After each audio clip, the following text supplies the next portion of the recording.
Mesdames et messieurs, bonjour et bienvenue dans votre émission hebdomadaire. Donc, comme vous savez, nous sommes toujours en spécial Covid-19 et nous faisons un point puisque ça fait un mois maintenant que nous sommes dans cette histoire de confinement, que nous avons arrêté un petit peu l'économie. Donc, où en est-on à peu près un mois après le début de la situation? Vous savez qu'il y a eu plusieurs dispositifs qui ont été mis en place par l'État. Donc, le premier était la déclaration pour que vous puissiez déclarer vos employés, vos salariés en chômage partiel. Le deuxième dispositif était le fonds de solidarité pour les entrepreneurs ou bien pour les indépendants et les personnes qui étaient vraiment chefs d'entreprise. Et le troisième dispositif qui restait était le prêt que pouvaient faire les sociétés avec l'État qui se portait garant pour ces prêts. Donc aujourd'hui, à peu près un mois du début de toutes ces mesures, les premières mesures ont commencé à passer entre le 20 et le 25 mars. Donc, où en sommes-nous?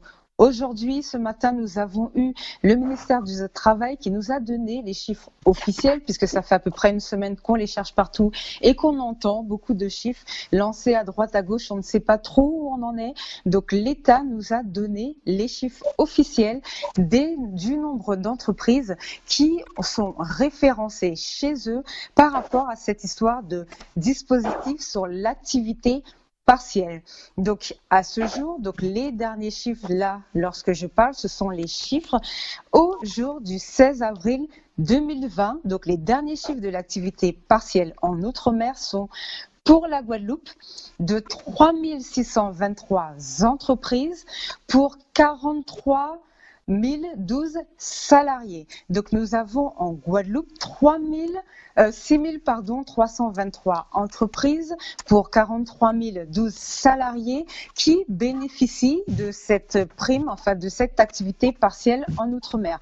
Pour la Martinique, les chiffres sont de 4 256 entreprises pour 34 921 salariés. 4 256 entreprises et 34 921 salariés. Pour la Guyane, les chiffres sont les suivants. 1719 entreprises pour 13 292 salariés. Donc 1719 entreprises. 13 292 salariés, ça ce sont les chiffres officiels au 16 avril, comme je le disais tout à l'heure, pour la Guyane. Pour la Réunion, maintenant, les chiffres sont de 9 234 entreprises pour 78 423 salariés. 9 234 entreprises pour 78 423 salariés. Pour le Mayotte, nous sommes... Oh, pardon. Alors la Réunion, pour la Réunion, avant de passer à Mayotte, je viens de dire la Réunion. Donc pour Mayotte, c'est bien ça. Nous sommes à 652 entreprises pour 7 149 salariés. 652 entreprises pour 7 149 salariés. Et pour Saint-Pierre-et-Miquelon, 89 entreprises pour 378 salariés. Donc ça, ce sont les chiffres que nous avons eus aujourd'hui du ministère du Travail et nous avons demandé donc au ministère du Travail de nous préciser, de répondre à une question très simple au sujet de ces chiffres. Est-ce que c'est le nombre d'entreprises qui ont fait la demande d'activité partielle ou est-ce que c'est le nombre d'entreprises qui ont déjà bénéficié concrètement à ce jour sur leur compte en banque de l'indemnité mise en place par l'État? La réponse est la première, c'est le nombre d'entreprises qui ont fait la demande d'activité partielle. Donc, nous allons faire encore quelques recherches et appeler les différents ministères pour savoir, dans tout ce flot de chiffres et dans toutes ces sociétés qui ont été bien prises en compte au niveau des services de l'État, au niveau du ministère du Travail, quel est le pourcentage des chiffres, quel est le pourcentage d'entreprises qui ont aujourd'hui réellement touché cet argent. On avait entendu parler la semaine dernière de 7 800, on a entendu des montants, ce n'est pas encore sûr, donc nous continuons de travailler avec les différents ministères. De toutes les façons, nous avions eu une première intervention avec le ministère de l'économie et des finances et nous sommes en train de travailler avec eux donc pour vous emmener le plus de réponses possibles. Je sais que c'est très difficile et je sais que beaucoup d'entre vous, au niveau d'entreprise, n'ont pas perçu leur indemnité et du coup ça pose un gros problème. Tout le monde commence à s'inquiéter parce que nous sommes déjà le 20 avril et à la fin du mois il va falloir payer les salariés. Et justement, cette indemnité était prévue pour aider les entrepreneurs à pouvoir au moins ne pas perdre trop sur leur trésorerie. Et ça, forcément, ça va les aider pour le mois d'avril. Donc là, nous allons faire un petit débriefing avec toujours notre intervenant de la Chambre des métiers et de l'artisanat de Guadeloupe, M. Ramsamy. Donc bonsoir à vous, M. Ramsamy. Merci de votre intervention comme d'habitude. Bonsoir madame, bonsoir aux téléspectateurs de Canal 10. Alors, vous avez entendu tous ces chiffres, donc on est content lorsqu'on entend autant d'entreprises de prise en compte. Mais aujourd'hui, qu'est-ce qu'il en est concrètement ? En fait, effectivement, à l'énoncé des chiffres que vous venez de faire, on observe que plus de 40 000 en tout cas salariés en Guadeloupe sont en activité partielle, en chômage partiel. Donc c'est vrai qu'on est presque à un employé sur deux du secteur marchand, donc du secteur privé, qui est en chômage partiel. C'est révélateur aussi de l'amplitude et de la gravité de la crise que vivent les entreprises.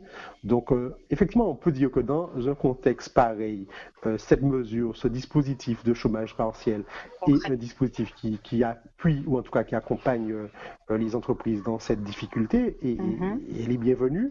Mais c'est vrai, et vous l'avez dit aussi, que nous avons des retours en fait d'entreprises qui constatent que, puisque vous savez que le principe de l'activité de chômage partiel, c'est que lorsqu'il n'y a pas d'activité pendant une période, le chef d'entreprise a la possibilité de mettre donc en chômage son employé, de lui verser 84% du salaire net, de son salaire net, ou 70% de son salaire brut. Il fait l'avance de ce salaire et l'État, en tout cas les services compétents, l'indemnise en lui rétribuant les sommes versées. Et donc nous constatons qu'aujourd'hui que beaucoup d'entreprises nous remontent que les indemnisations ne sont pas encore sur leur compte et qu'elles se soucient de savoir dans quelle mesure, en tout cas dans quel délai, ils pourront bénéficier de ces fonds qui, dans un contexte de trésorerie exsangue, avec la crise que nous connaissons, serait bienvenue. En tout cas, nous avons interpellé, en tout cas le président de la Chambre de métier, les autorités de la Chambre, les services de l'État. Et lors d'une dernière audioconférence, effectivement, nous avons entendu qu'il s'applique à faire en sorte que la situation soit éclaircie et que les retours soient réalisés, en tout cas avant la fin du mois d'avril, pour les chefs d'entreprise. Alors, par contre, comme je disais la dernière fois, on avait fini sur une bonne nouvelle. Visiblement, les patrons qui ont fait pour eux la demande de 1 500 €, ça a déjà été pris en compte pour une partie, pour pas mal d'entreprises de Guadeloupe. Alors oui, là il s'agissait maintenant de la deuxième mesure de ce plan d'urgence, donc l'activité de chômage partiel, et ensuite une possibilité une aide exceptionnelle dans le cadre du fonds de solidarité qui permettait aux chefs d'entreprise, donc qui voient leur chiffre d'affaires au cours du mois de mars 2020 baisser de 50% par rapport au chiffre d'affaires du mois de mars 2019, de bénéficier d'une aide financière qui peut aller jusqu'à 1 500 €. Donc on a aussi, vous aviez donné les chiffres la semaine dernière qui sont rapportés par la préfecture, de nombreuses entreprises ont fait cette demande et c'est vrai que contrairement, en tout cas par rapport à l'activité de chômage partiel, nous avons des retours significatifs d'entreprises qui nous disent qu'ils ont bénéficié de ce fonds. Alors, est-ce que vous avez une idée, est-ce que vous savez pourquoi le dispositif pour le chômage partiel, ça prend autant de temps, alors que le dispositif pour le fonds de solidarité, ça a été beaucoup plus vite ? Alors bon, je ne saurais pas répondre à cette question puisque ce sont les services de l'État qui instruisent les deux dispositifs, donc la TIC pour ce qui concerne le chômage partiel et les services fiscaux pour ce qui concerne l'aide exceptionnelle. Bon, moi, ce que je pourrais entendre, c'est que vous avez vu l'afflux d'entreprises qui font la demande et le nombre de bénéficiaires. Donc, je pense que ça vient peut-être d'une difficulté technique, en tout cas opérationnelle. Mais en tout cas, moi, ce que j'observe, c'est qu'effectivement... Il y a autant de personnes qui font le fonds de solidarité. exactement. Il y a beaucoup d'entreprises qui font le fonds de solidarité. Alors, c'est vrai que le fonds de solidarité est déclaratif. Il suffit de se rendre sur le site des impôts, des impôts. impôts.gouv.fr, dans son espace personnalisé, de faire la demande de bénéfice de la prime exceptionnelle dans le cadre du Covid-19 et en quelques clics, si j'ose dire. Et donc, l'entrepreneur peut faire sa demande, saisir sa demande, renseigner les différents éléments d'identification d'entreprise, son relevé d'identité bancaire, le chiffre d'affaires du mois de mars 2020 par rapport au mois de mars 2019 et la dernière condition qui est quelquefois bloquante, c'est peut-être de certifier qu'il est à jour de ses charges sociales et fiscales et donc de valider sa demande et quelques jours après il se voit attribuer l'aide qui lui est due. D'accord. Alors, merci déjà de nous avoir éclairé un petit peu sur ce point. Est-ce que vous avez un retour pour le troisième dispositif, cette histoire de prêt un mois après? Où en sommes-nous? Alors, effectivement, en dehors du chômage partiel, en dehors de la prime, de l'aide exceptionnelle, de la prime exceptionnelle dans le cadre du fonds de solidarité, il faut savoir que l'État, puisque on sait que l'absence d'activité dans les entreprises, donc quand il n'y a pas de clients, quand il n'y a pas de prestations, quand il n'y a pas de vente de marchandises ou de produits, que les trésoreries des entreprises se trouvent tendues puisqu'il n'y a pas de rentrée de ressources, alors que par ailleurs, un certain nombre de charges persistent, payer les salariés, même s'ils sont au chômage partiel, payer les charges courantes de gestion, l'eau, etc., et puis les factures des fournisseurs et tout le courant existant. Donc, pour pallier à cette situation de trésorerie, à ce décalage, l'État a en tout cas mis en place un dispositif de prêt qui peut aller jusqu'à 25% du chiffre d'affaires de l'année 2019, garanti à 90% par la BPI, et donc qui permet aux entreprises de bénéficier de ce prêt de trésorerie. Donc, il faut là aussi les retours que nous avons Que vous avez, oui. en fonction. C'est vrai que quelquefois, les entreprises artisanales nous rencontrent encore quelques difficultés à obtenir ce prêt. Nous avons aussi, donc c'est vrai que je sais que là aussi il y a de nombreuses demandes et que toutes les parties prenantes s'affairent à trouver des solutions les plus appropriées dans cette situation difficile. Mais c'est vrai que là sur cet élément spécifique nous remonte en tout cas des difficultés sur cet aspect-là. D'accord. Alors, c'est vrai que tous ces dispositifs coûtent cher à l'État, de toutes les façons, puisqu'ils avaient débloqué dans un premier temps 45 milliards pour pouvoir financer tout ça. Donc, je crois que c'était 300 millions tout de suite. Il y avait plusieurs chiffres différents. Je les avais sur les anciennes émissions. Là, je les ai plus du tout en tête. Et là, tout a été doublé. Je sais pas. Je suppose que vous avez entendu ce week-end, un autre budget a été voté. Est-ce que vous pensez que le fait d'avoir doublé le budget, ça pourrait accélérer les paiements et permettre aux gens d'anticiper et pour qu'au mois d'avril, on ne se retrouve pas dans la même situation, peut-être? Alors, il y a, me semble-t-il, deux éléments sur l'affaire. Il y a effectivement les budgets qui ont été, en tout cas les sommes consenties qui ont été multipliées, notamment sur le plan d'urgence. Nous sommes passés de 45 millions à 45 milliards à 100 milliards. Les montants de prêts garantis sont aujourd'hui de 300 milliards. Donc, il y a d'une part les fonds qui sont annoncés, et après, il y a la mise en place opérationnelle de ces aides. Et donc, c'est vrai que si les fonds annoncés sont significatifs dans la mise en place, dans la praticité, si j'ose dire, de la mise en œuvre des différentes aides, en tout cas, et donc se fait jour un certain nombre de difficultés. Et donc, il faut savoir que ça, c'est une réalité locale, mais c'est aussi une réalité nationale, puisque les organisations professionnelles, notamment de l'artisanat, donc CMA France, la tête de réseau des chambres de métier, mais aussi l'UDP, l'Union professionnelle, si j'ose dire, de l'artisanat, a écrit et a interpellé notamment le ministre de l'économie et le ministre du travail pour lui indiquer malheureusement la lenteur de la mise en œuvre de ces dispositifs, notamment de soutien financier. Et donc, et c'est vrai que vous savez que dans cette affaire, il s'agit d'une véritable course contre la montre et que le temps peut jouer contre les entreprises. Donc, en tout cas, nous, le président de la Chambre de métier, M. Gabriel Foy, et son équipe a interpellé les opérateurs pour leur indiquer combien le traitement urgent, notamment sur les aspects financiers et de trésorerie, est important pour les entreprises artisanales et combien il est urgent d'agir rapidement. Alors, vous, par rapport au début de la crise, par rapport au mois dernier, comment vous sentez les artisans guadeloupéens?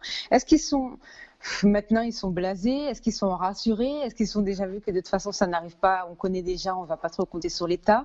Quelle est leur mentalité actuellement? Ben, en tout cas, moi j'ai fait le point avant cette émission avec nos chargés de développement économique, donc les conseillers de la Chambre qui sont en interface directe avec les entreprises artisanales. Et effectivement, maintenant, ça fait maintenant 35 jours de confinement, ça fait 35 jours que la plupart des entreprises sont fermées. Vous savez que c'est une situation qui peut être certes sanitairement, économiquement difficile, mais effectivement sur le plan du moral et de la psychologie, ça peut être quelque peu difficile pour les hommes. Et c'est vrai alors, nous ressentons que plus le temps passe, plus la situation devient compliquée parce que c'est vrai que 35 jours de fermeture, c'est très, très, très long. Et 35 jours encore avec 3 semaines à tenir, sans recettes, sans ressources financières, et avec des charges à payer. qui a payé et sans une visibilité réelle de la reprise parce que à la fin du confinement, nous ne savons pas quelle sera l'ampleur de la reprise. Est-ce que les consommateurs vont se remettre à consommer de manière immédiatement? Est-ce que les entreprises vont voir affluer les clients immédiatement ou est-ce que le temps de la reprise sera peut-être un temps plus long que celui escompté? Oui, c'est vrai que là, les entreprises n'ont absolument aucune visibilité. Alors, est-ce que vous savez déjà s'il y a des entreprises qui sont déjà venues vous dire que là, elles vont fermer définitivement ou est-ce qu'on n'en est pas encore arrivé là? Alors, c'est vrai que nous avons aussi des entreprises, en tout cas dans le cadre de la cellule que nous avons mise en place, la cellule Covid-19, pour venir en aide aux entreprises, de nombreuses entreprises qui effectivement nous indiquent que malheureusement, cette crise pourrait être fatale à leur activité et qu'elles envisagent de mettre la clé sur la porte. Comment ça se passe lorsqu'une entreprise est dans cette situation, puisque les dispositifs annoncés ont justement été mis en place pour éviter le chômage, puisque les gens sont censés reprendre leur travail après la crise pour le lancement. La ministre a même expliqué que le déconfinement ne veut pas dire arrêt du chômage partiel, mais ça veut dire qu'au fur et à mesure, ce sera adapté et modulé. Par exemple, si aujourd'hui une boulangerie a dû mettre tous ses employés au chômage technique, demain, en sortant de déconfinement, si elle a besoin de 2 ou 3 employés sur 6, eh bien, elle pourra laisser 3 en chômage partiel et 3 qui reviennent travailler. Mais comment ça va se passer pour les entreprises qui savent déjà, aujourd'hui, ils ont déjà payé 25 salariés, par exemple, ils n'ont rien touché en indemnité par rapport au salaire qu'eux ont sorti. Comment ça va se passer? Puisque normalement, ils ne sont pas censés mettre la clé sous la porte. Alors, il y a cet aspect, effectivement, du chômage partiel, mais en dehors de ça, il faut savoir que malheureusement, beaucoup d'entreprises fonctionnent dans un environnement qui est, en dehors de cette crise-là, difficile on connaît la situation économique de la Guadeloupe et singulièrement la situation économique de trésorerie des entreprises. Et c'est vrai que ce phénomène exogène vient encore percuter de plein fouet les entreprises. Nous avons des entreprises qui avaient peut-être, c'est vrai, avant la crise des difficultés, que cette crise vient amplifier encore les difficultés.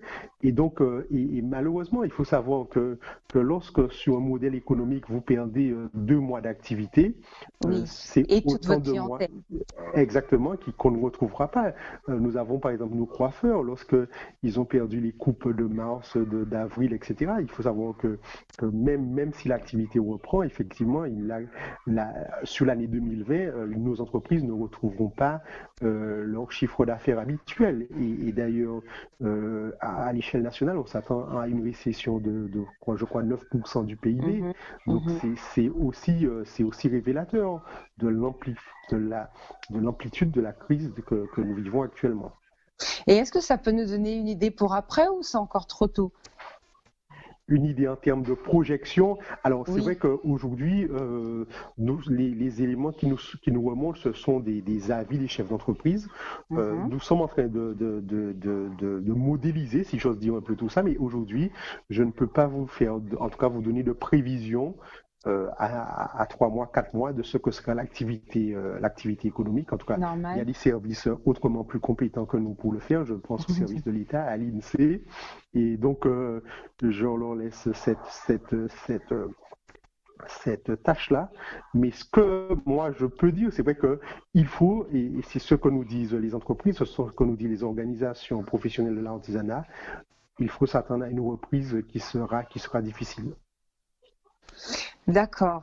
Est-ce que les entreprises commencent déjà, on a vu, hein, nous, au niveau de Canadis, on a commencé déjà à faire des petites émissions où on commence à parler aux gens du recyclage, hein, si on peut dire, donc de refaire une formation ou bien de valider certains acquis pour commencer à faire évoluer le travail, pour développer des nouveaux métiers ou bien pour faire autre chose. Est-ce que pour l'instant, les chefs d'entreprise commencent déjà à se dire ce secteur, c'est mort? Par exemple, comme pour le tourisme, ça va être très compliqué de redémarrer tout de suite puisque le pays restera fermé, les aéroports ne vont pas rouvrir tout de suite. Donc forcément, on a déjà un problème de clientèle. Donc, est-ce que vous savez si les entreprises commencent déjà à réfléchir à comment se recycler ou pas du tout? Alors, moi, il faut savoir que pour ce qui relève de notre compétence, du champ de compétences de la Chambre de métier de l'artisanat, donc ce sont les secteurs de l'artisanat, ce que moi je observe, c'est que nos chefs d'entreprise, ce sont des battants. Ah, ça c'est Aujourd'hui, bien. ils sont plus préoccupés à sauver les entreprises existantes, à sauver les emplois existants. Et effectivement, moi, ce que je dénonce, c'est que malgré un contexte difficile, c'est la formidable combativité des artisans avec qui j'échange par téléphone et que nos chargés de développement économique échangent, c'est le sentiment que même si la situation peut paraître difficile, même si effectivement moralement ça peut être compliqué, mais que derrière tout ça, il y a toujours l'envie de continuer à produire, il y a toujours l'envie de reprendre le travail et de donner le meilleur d'eux-mêmes. Donc peut-être ici et là, il y aura effectivement à repenser peut-être notre modèle économique. Mhm. Et c'est peut-être aussi l'occasion aussi De le faire évoluer. de le faire évoluer et surtout aussi peut-être d'inviter les consommateurs guadeloupéens aussi à consommer plus localement, plus les produits artisanaux, plus les produits fabriqués par nos chefs d'entreprise pour les soutenir en fait dans la reprise qui sera difficile certainement. D'accord. Au niveau du déconfinement, est-ce que vous savez si nos artisans sont concernés pour celui qui a été annoncé sur le 11 mai et quels sont les secteurs d'activité qui pourraient correspondre à vous, à votre chambre, au niveau de la chambre? Alors, pour ce qui concerne la Chambre, la quasi-totalité des activités pour lesquelles il avait été décidé l'arrêt de l'activité devraient repartir à l'issue du 11 mai, à l'exception de quelques secteurs notables, notamment de la restauration. Et Mhm, après, bon, il y a des activités qui ne concernent pas forcément les métiers de l'artisanat et ceux qui relèvent de la compétence de la Chambre de métier, mais mhm, chez nous, l'artisanat, c'est 250 métiers et mhm. beaucoup sont appelés à retrouver en tout cas leur entreprise à après le déconfinement du 11 mai. Après le déconfinement du 11 mai. Est-ce que vous savez déjà comment ça va se passer? Si tout le monde est censé rouvrir en même temps ou ça va être au fur et à mesure en fonction des corps de métier? En fait, il y a une date qui a été annoncée, qui est la date du 11 mai. Après, Mhm. il va de la responsabilité des entreprises, puisque, en tout cas, l'activité va redémarrer. C'est vrai que sur le déconfinement, de manière plus générale, on a entendu hier le Premier ministre Édouard Philippe, on n'a pas encore totalement la feuille de route Oui, au niveau national du déconfinement, mais en prévision de l'annonce qui a été faite du 11 mai. Donc, après, et c'est vrai qu'en dehors de ça, certains secteurs devront aménager leur reprise. Il y a d'accord. des gestes barrières qui doivent être préservés. Il y a aussi peut-être de nouvelles méthodes de réalisation des prestations, notamment des services ou des métiers qui sont en contact direct avec le client. Je pense peut-être au coiffeur Mhm. avec qui j'ai échangé ce matin. Donc il y a aussi à repenser, en tout cas à redéfinir un modèle de reprise qui répond aux nécessaires préventions et aux gestes barrières qui sont utiles à respecter pour faire face à cette crise. D'accord, merci. Est-ce que vous savez si nos artisans, aujourd'hui, ils ont des problèmes justement pour ce fameux matériel? Est-ce qu'ils ont des masques? On a vu que la région a fait une distribution, par exemple, aux chauffeurs de taxi la semaine dernière. Est-ce qu'ils arrivent, ils ont pu, pour ceux qui sont autorisés à travailler, là, maintenant, malgré le confinement, est-ce qu'ils ont pu reprendre une activité ou un début d'activité? Bon, alors c'est vrai que bon, l'outil, le masque, vous savez que c'est une denrée qui est rare, hein. Oui, Il y a l'opération que vous citez de la collectivité régionale qui a permis d'équiper certaines entreprises du secteur des taxis, des boulangers. oui. Nous-mêmes, nous nous appliquons à organiser en tout cas une production locale de masques. Et c'est vrai que malheureusement, aujourd'hui, il manque encore il y a des masques de protection pour de nombreuses entreprises, mais la collectivité régionale, les services de l'État, les chambres consulaires s'appliquent et les organisations professionnelles qui jouent un rôle formidable puisque dans cette crise, les organisations professionnelles catégorielles et sectorielles, toutes ces parties,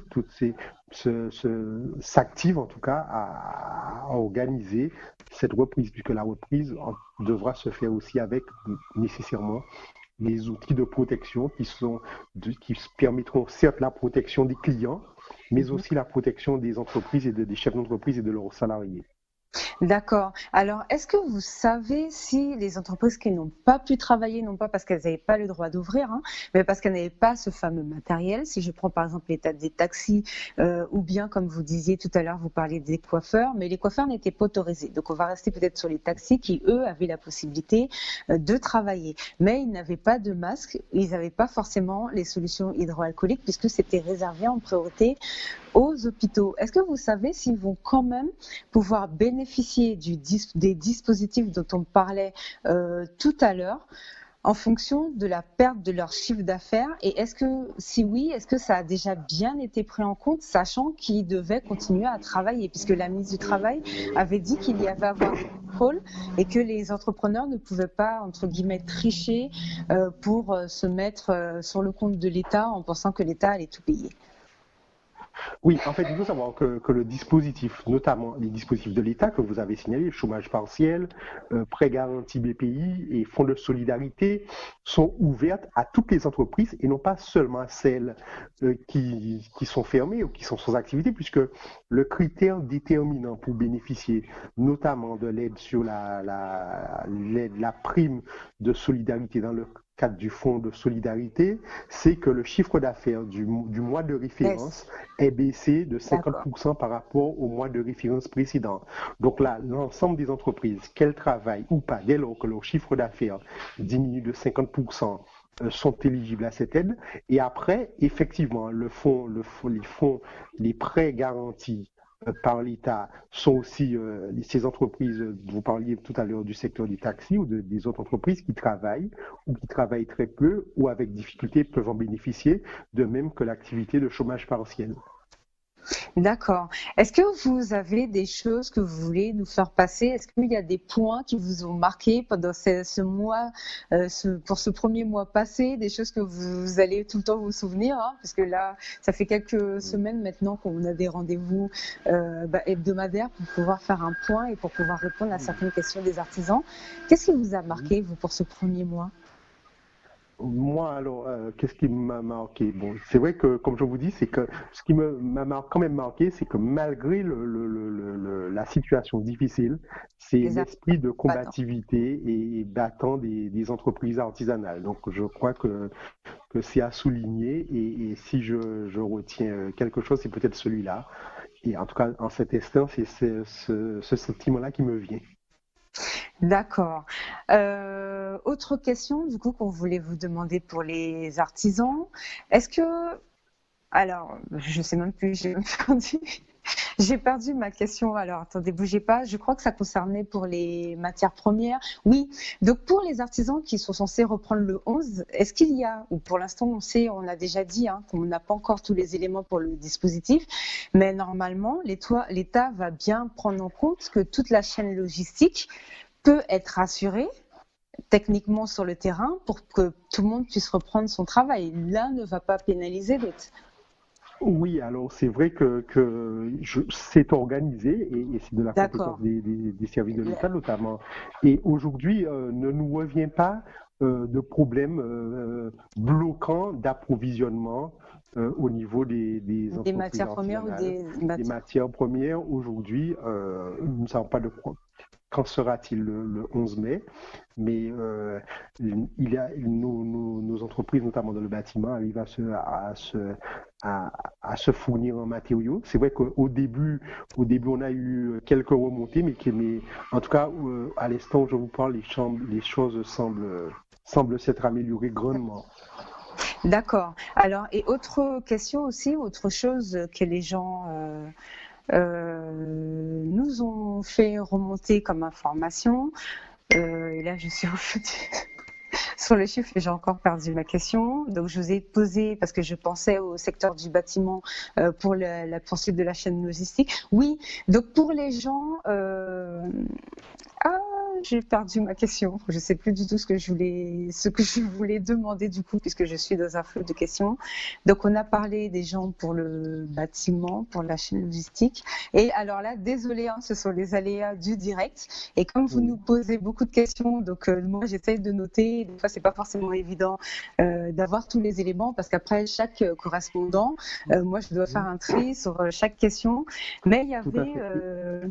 voilà, exactement, exactement. Donc, j'ai demandé donc, pour les gens qui ont pu recevoir les masques qui sont dans votre secteur, mais il y a une question que j'ai totalement oubliée et qui va peut-être me revenir tout à l'heure au niveau des artisans. Je ne sais plus du tout laquelle c'était, je ne sais plus, je suis très embêtée d'ailleurs parce que c'est une question très importante. Mais si elle ne me revient pas maintenant, comme on doit refaire un point pour jeudi, je la noterai en premier et je vous la poserai en premier. Aujourd'hui, au niveau de la chambre, comment ça se passe? Est-ce que je suppose que là maintenant vous n'avez plus autant de demandes qu'avant, puisque vous avez été très organisé. Par contre, pour ça, je tenais à vous en remercier pour répondre vraiment au maximum de questions. Oui. Et ça me permet de revenir à la fameuse question que je voulais vous poser et qui est très importante puisque c'est un retour que l'on a eu pour les gens qui ont fait toutes les démarches et qui ont eu la réponse comme quoi que leur dossier n'était pas passé. Est-ce que je vous ai déjà posé la question il y a une quinzaine de jours. On était parti Oui. sur le fait qu'à 48 heures, s'il n'y avait pas eu la réponse, le dossier était accepté, ou sinon que des fois, c'était des dossiers qui n'étaient pas complets, donc il fallait attendre. Or, on a encore des personnes qui nous disent à ce jour que leur dossier n'est toujours pas passé, et ça, c'était pour le chômage partiel. Est-ce que maintenant, Oui. avec 15 jours de retour, vous avez cette information? Comment ça s'est passé? Est-ce que ces gens-là qui n'ont pas été considérés avant ont pu être pris en compte maintenant? Oui, alors c'est vrai qu'au début, il nous était remonté un certain nombre de dossiers alors, qui n'avaient pas été, en tout cas qui n'étaient pas validés. Oui, Bon, je crois que le dossier de chômage partiel, c'est un dossier qui doit être correctement renseigné et donc qui avait quelquefois des éléments qui n'ont pas permis oui, la puisque validation oh, des dossiers. Moi, j'ai de la DIEC, nous savons que nous a-t-on dit qu'aucun dossier n'a été refusé. C'est vrai que des dossiers ont été invalidés pour des motifs divers, complétude du dossier, peut-être éléments à renseigner. Ces Mhm. dossiers sont repris, ils ont été repris notamment par les entreprises, mais aussi par les conseillers, parce que dans cette affaire, beaucoup d'artisans se font aider par leurs experts comptables, qui ont aussi D'accord. toute l'expertise pour mettre en place le dossier, pour faire la demande. Et donc, c'est vrai que les dossiers qui avaient été, en tout cas, si je dis invalidés, n'ont pas refusé, ont fait l'objet de deuxième traitement. Et sur un certain nombre de dossiers que suit la Chambre de métier, nous avons eu, en tout cas, des Un réponses deuxième retour. positives quant à D'accord. l'acceptation du dossier. D'accord. Bon, bah, ça, merci, hein, puisque on avait dit qu'on en reparlerait et les gens nous ont Tout reposé à la fait. question. Donc, c'était une question très importante que je voulais vous demander. Donc, si votre dossier n'est toujours pas passé, on ne sait jamais, attendez. Visiblement, là, les situations sont en train de se débloquer. Donc, ça, c'est une bonne chose. Allez, vous voulez dire quelque Oui. chose? Alors, c'est vrai que attendez, certes, mais ne pas attendre de manière inactive, c'est-à-dire j'invite quand même les À vous personnes qui relancer. rencontraient ça à soit relancer la chambre de métier, soit aussi à se rapprocher des services de l'État. Alors, c'est Mhm. vrai que quelquefois, le contact Engorgé. téléphonique peut être difficile, engorgé, mais je crois qu'il y a des adresses mail et donc je les invite à se renseigner sur l'état d'avancement de leur dossier par ce biais auprès des services de l'État. Le cas échéant, ils peuvent se rapprocher de nous et nous pourrions faire l'intermédiation auprès des services compétents. D'accord. Autre question que les gens se demandent. Bon, on a déjà vu quelle était la première procédure à faire en mars pour pouvoir bénéficier du chômage partiel. Logiquement, ce chômage partiel est prolongé. Est-ce que vous êtes sûr ou est-ce que vous pouvez nous affirmer aujourd'hui qu'il n'y a pas une autre démarche électronique à faire? Est-ce que ce sera automatiquement pris en compte pour le mois d'avril là qui arrive? Comment ça va se passer? Alors, c'est le dossier, il y a une période de début, une période de fin. Donc, Mhm. il faut correctement renseigner le dossier. Quoi qu'il en soit, le gouvernement a annoncé qu'effectivement, pendant toute la durée Du du confinement? confinement, soit jusqu'au 11 mai, les entreprises pourront s'appuyer sur l'action publique. Donc, nous ne doutons pas que effectivement ces dispositifs seront correctement appliqués au bénéfice des entreprises artisanales et plus largement à l'ensemble des entreprises. Ça veut dire qu'à l'heure d'aujourd'hui, les entreprises pour qui le dossier sont passés, tout à l'heure on disait un nombre de 6 323 pour la Guadeloupe, Oui. elles n'ont pas de démarche à faire pour le mois d'avril, Alors, à la fin du mois d'avril, à notamment la pour fin du mois bénéficier d'avril. du fonds de solidarité début du mois de mai, il y aura effectivement D'accord. une démarche à rééditer pour bénéficier Mhm. du fonds de solidarité. Mais effectivement, il faudra effectivement sur cet aspect-là refaire la démarche au début du mois de mai, à la fin du mois d'avril, tout à fait. D'accord. Donc, mais pour le chômage partiel, je vous demande, pour les employés, là, ils n'auront pas à retourner pour faire une deuxième demande. C'est seulement la Ah, seule démarche qu'ils auront à faire, c'est sur le site du gouvernement, sur le impotgouv.fr, juste pour faire leur déclaration, pour leur paye à eux, mais exactement, tout à fait, madame. pour leurs salariés, il n'y aura pas de démarche pour l'instant. Il y a A pas. priori, il n'y aura pas de démarche supplémentaire à réaliser. D'accord, mais par contre, il faut bien qu'ils payent le salaire de leur employé là à la fin du Ah mois. oui. En tout cas, la procédure de chômage partiel, c'est-à-dire que effectivement, sans activité pendant une période définie, le chef d'entreprise paye une partie du salaire de son salarié en fonction de la quantité de travail. Effectivement, 84% du salaire net ou 70% du salaire brut. Le salaire est avancé par le chef d'entreprise qui Mhm. se voit rembourser par l'État les sommes engagées. D'accord. Bon, dernière question. Je sais que vous pourrez pas du tout répondre. Enfin, j'espère que vous pourrez quand même nous emmener quelques éléments, puisque là, on en Oui. revient à ce qu'on disait tout à l'heure. L'État n'a toujours pas versé l'indemnisation du mois de mars. Donc, qu'est-ce qui va se passer pour les chefs d'entreprise qui ne pourront pas avancer le salaire au mois d'avril, sachant que les banques ne leur ont pas prêté d'argent, puisque l'État, la BPI avait mis en place un fonds de garantie, mais nous avons beaucoup de remontées, je suppose que vous avez les mêmes que nous, sur les banques qui ne prêtent pas et qui restent très frileuses. Donc comment ça va se passer dans ces cas-là, pour les artisans qui vont se retrouver dans ce cas-là, à la fin du mois d'avril, puisqu'il faut qu'ils payent leurs salariés? Oui, alors c'est vrai que c'est une situation qui qui est envisageable, en tout cas qui est possible. C'est vrai qu'il y aura des salaires à assurer pour le mois d'avril. Les entreprises ont beaucoup puisé sur leurs fonds propres, sur leurs réserves pour faire face aux échéances du mois de mars et du début avril. Et donc, c'est vrai que c'est une situation qui pourrait être préoccupante si d'aventure, entre le moment où nous parlons et la fin du mois d'avril, les remboursements ne sont toujours pas sur les comptes. Ne sont pas sur les comptes, tout à fait. Mais en tout cas, allez-y. Oui, en tout cas, moi, j'ose espérer, et nous savons, et je pense que les autorités compétentes le savent, tout l'enjeu qu'il y a à verser ces sommes avant la fin du mois d'avril pour justement permettre aux chefs d'entreprise d'assurer pleinement les salaires. La continuité des salaires. Des salaires, tout à fait.